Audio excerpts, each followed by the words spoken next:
Hi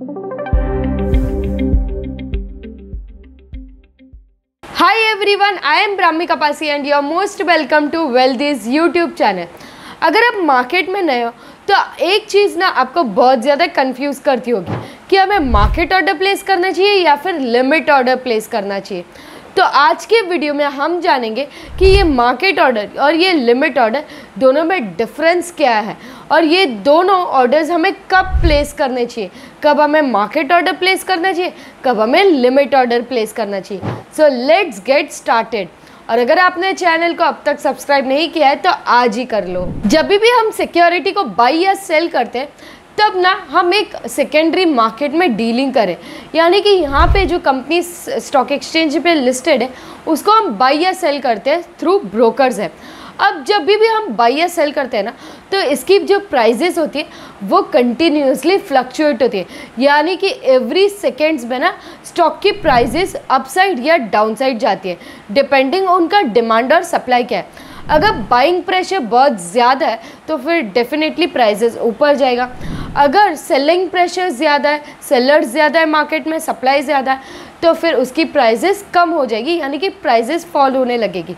यानी कि हम जान सकते हैं कि प्राइजेस एवरी सेकेंड चेंज इसीलिए होती है क्योंकि डिमांड एंड सप्लाई उसका फ्लक्चुएट होता रहता है। स्टॉक मार्केट में ना रोज़ ही हज़ारों लाखों लोग ट्रेड करते हैं और इन्वेस्ट करते हैं, यानी कि बाइंग सेलिंग डेली बेसिस पे हज़ारों लाखों लोग कर रहे हैं। अगर हम कोई सब्ज़ी मंडी में जाते हैं तो मान लो कि ये जो वेंडर होते हैं उनको 50 रुपये में कुछ बेचना है, सपोज़ 1 किलो टमाटर 50 में बेचना है, बट हमें ख़रीदना है 40 रुपीज़ पे, तो हम वो ख़रीदेंगे नहीं क्योंकि हमारा म्यूचुअली एग्रीड प्राइस नहीं। अगर म्यूचुअली अग्रीड होता है कि 40 रुपीज़ पे वो देने रेडी है या हम 50 रुपीज़ पे करने रेडी, तो शायद हमारा बाइंग हो जाएगा और उनका सेलिंग होगा। बट अगर हम म्यूचुअली अग्रीड प्राइस पे आता ही नहीं, मतलब वो बोलता है नहीं मैं 50 से झुकूंगा नहीं और ये बोलता है मैं 40 से ऊपर आऊँगा नहीं, तो फिर ये ऑर्डर एग्जीक्यूट ही नहीं होगा, आप बाई कर ही नहीं पाओगे और वो सेल करेगा ही नहीं आपको। सेम होता है स्टॉक मार्केट में।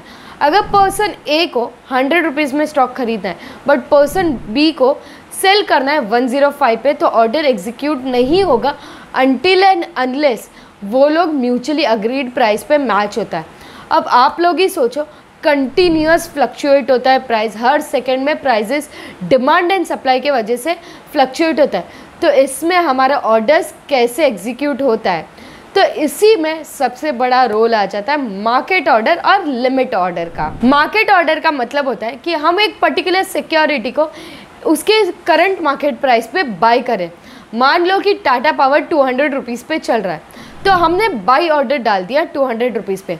अब हमें ये तो पता ही है कि एवरी सेकेंड्स प्राइस फ्लक्चुएट होता है और हमारा ऑर्डर एग्जीक्यूट होने ना कुछ सेकेंड्स लगता है।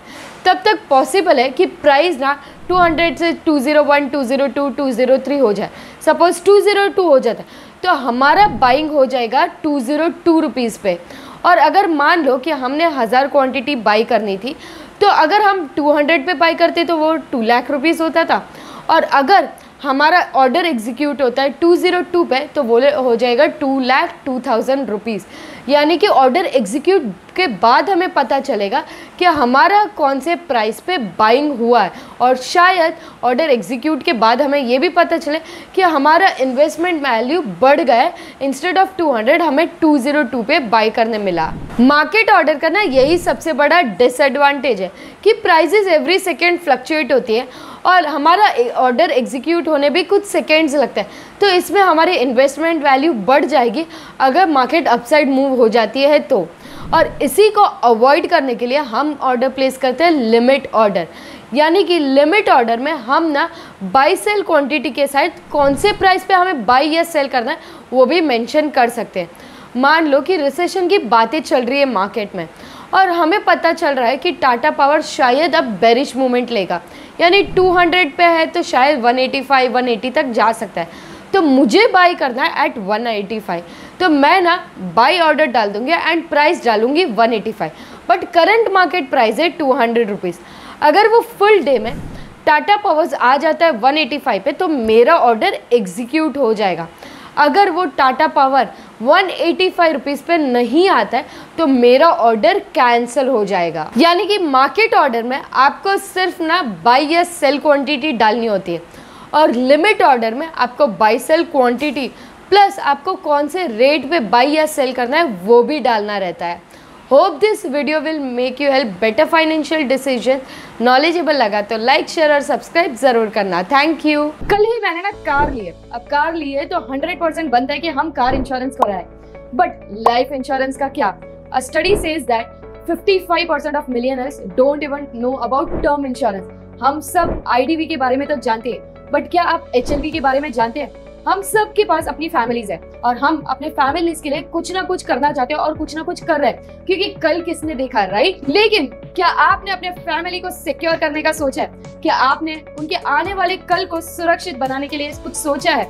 I am going to tell you 3 things that will give you कि why term insurance is important and क्यों आपको term insurance आज ही करना चाहिए। So let's get started। सबसे फर्स्ट रीजन है अपने फैमिली को, अपने पेरेंट्स को सिक्योर करना। ज्यादातर लोग जब भी टर्म इंश्योरेंस वर्ड सुनते हैं तब वो अपने बच्चे और वाइफ के नजरिए से देखते हैं, बट उन पेरेंट्स का क्या जो हमारे पे डिपेंडेंट है? क्या उनकी कुछ जरूरतें नहीं है? हमारे पेरेंट्स अपने एजुकेशन के लिए, अपनी खुशी के लिए हंसते हंसते सब कुछ कर देते हैं, और अगर उनको अपनी लाइफ की सेविंग्स भी देनी पड़े तो वो खुशी खुशी दे देते हैं। तो क्या हमें उनके बारे में नहीं सोचना चाहिए? टर्म इंश्योरेंस सिर्फ वाइफ या बच्चों के लिए नहीं होता है, पेरेंट्स के लिए भी होता है। गॉड फॉरबिड अगर कल जाके हमें कुछ हो गया तो हमारे पेरेंट्स का क्या होगा? वो लोग कैसे रहेंगे? हालांकि टर्म इंश्योरेंस जो है वो उनके बच्चे का जो डेथ हुआ है वो लॉस तो बेयर नहीं कर सकते, वो लॉस की भरपाई नहीं कर सकते, बट उनका जो फाइनेंशियल सिक्योरिटी है, फाइनेंशियल वेलबींग जो है वो जरूर कवर करके दे सकते हैं। सेकंड मोस्ट इंपॉर्टेंट रीजन है टर्म इंश्योरेंस का कि आप अपने डेट्स चुका सकते हो।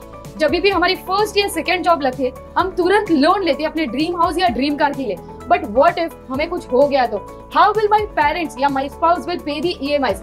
यहाँ पे काम आ जाता है टर्म इंश्योरेंस, क्योंकि अगर आपने टर्म इंश्योरेंस लिया है और आपको कुछ हो जाता है तो आपका जितना भी कवर्ड अमाउंट है, सम अश्योर्ड अमाउंट है, वो आपके पेरेंट्स को या स्पाउस को मिल जाएगा, एंड उससे आप इजीली आपके जो भी लोन्स ईएमआईज चल रहे वो आप पे ऑफ कर सकते हो। थर्ड मोस्ट इंपॉर्टेंट पॉइंट है कि यहाँ पे ना जो भी टर्म इंश्योरेंस रहते हैं वो लो कॉस्ट प्रीमियम वाले रहते हैं, यानी कि रीजनेबल प्रीमियम पे हमें मिल जाते हैं। जब हम यंग और हेल्दी है तो हमें जो टर्म इंश्योरेंस कंपनी यानी कि जो इंश्योरर है वो हमें लो कॉस्ट प्रीमियम्स ऑफर करती है। 1 करोड़ तक का हमें लाइफ कवर मिल सकता है इजीली एट 16 to 20,000 प्रीमियम पे, and you all are aware कि ये जो अमाउंट है वो काफी कम है and it is not expensive at all, but as we age premium gets more and more expensive. So if you guys are interested in getting term insurance, I would highly recommend you to talk to Wealthy's trusted wealth partners. They provide you free consultation, spam-free advices and a swift post-purchase claim services. Wealthy के wealth partner से बात करने के लिए मैंने description में meeting की link दी है। आपको सिर्फ वो लिंक पे क्लिक करना, आपके टाइम के अकॉर्डिंग आपको मीटिंग फिक्स करनी है। और हाँ, याद रखना ये जो कंसल्टेशन है वो एकदम ही फ्री ऑफ कॉस्ट है, तो जाके आज ही अपनी मीटिंग बुक कर लो।